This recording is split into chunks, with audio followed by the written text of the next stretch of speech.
मातरम वंदे मातरम सुजलां सुफलां मलयज शीतलां सस्यश्यामलां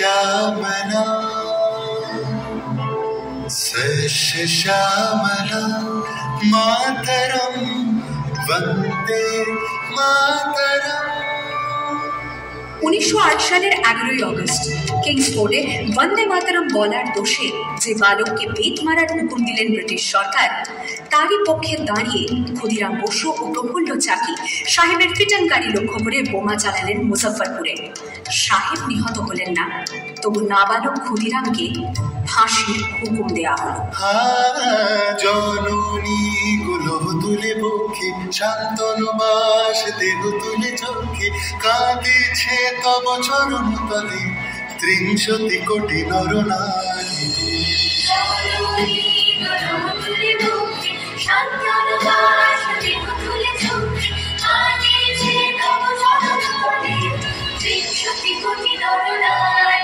যারা স্বর্গগত তারা এখনো জানে স্বর্গের চেয়ে প্রিয় জন্মভূমি এসো স্বদেশ প্রদের মহাবিখ্যাত সেই মৃত্যুঞ্জয়ের চরম চুমি। যারা জীর্ণ জাতির বুকে জাগালো আশা মৌন মলিন মুখে জগালো ভাষা।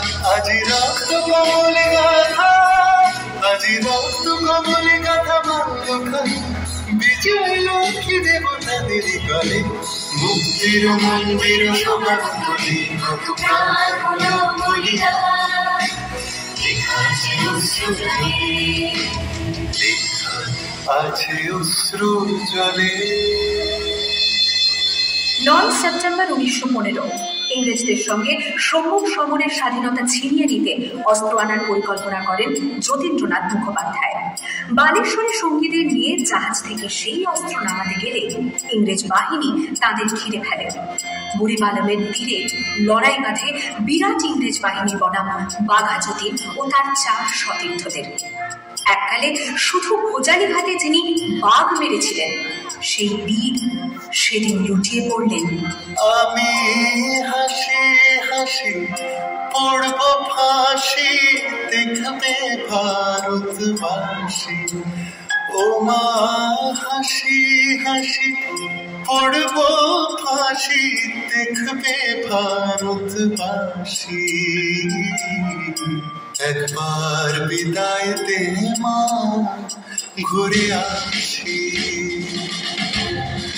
18 এপ্রিল 1918 মাস্টারদা সূর্য সেন ও তার 65 জন শিষ্য মিলে পরিকল্পনা করে চট্টগ্রামে ব্রিটিশ পুলিশের অস্ত্রাগার লুট করেন এবং তারপরে লুকিয়ে আশ্রয় নেন জালালাবাদ পাহাড়ে। এর 4 দিন পর ব্রিটিশ বাহিনী খুঁজে বার করে মাস্টারদা ও তাঁর সঙ্গীদের। সেদিনের অস্তমিত সূর্য ছিল সূর্য সেনের রক্তে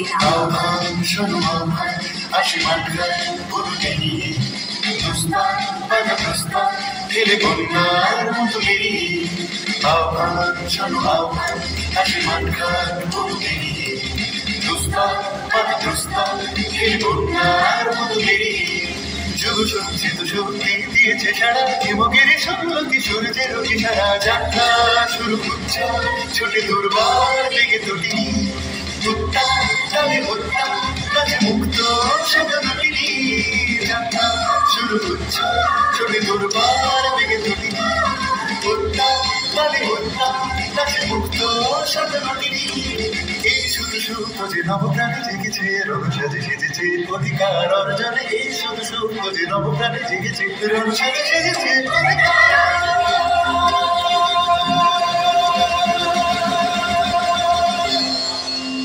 8 ডিসেম্বর 1930 বিনয় বসু, বাদল গুপ্ত, দীনেশ গুপ্ত সাহেবী পোশাকে ট্যাক্সি থেকে এসে নামলেন রাইটার্স বিল্ডিং এর সামনে। সোজা উঠে গেলেন দোতলায়। সামনেই সিমসনের ঘর। দ্বাররক্ষীকে ঠেলে ঢুকে গেলেন ভেতরে।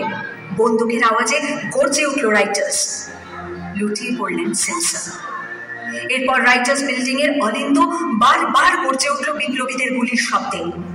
তারপর টেগার্ড সাহেব তার বাহিনী নিয়ে ঘিরে ফেললেন বিনয়, বাদল, দীনেশকে।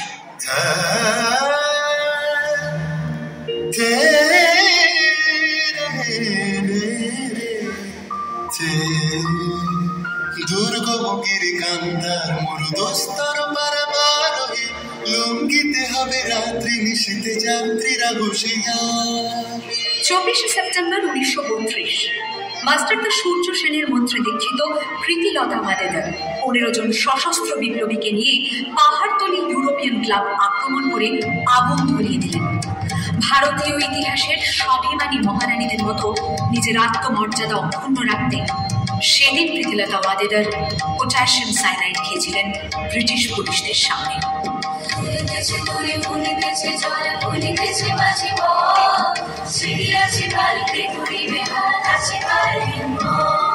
খেয়েছো জোয়ান হওয়ান থাকেছে ভবিষ্যৎ এ তো ভাগ ভারী দিতে হবে পারি নিতে হবে তোরি পা। দুর্গমগিরি কান্দার মরুদস্তর বারবার লুঙ্গিতে হবে রাত্রি নিশীতে যাত্রীরা বসিয়া।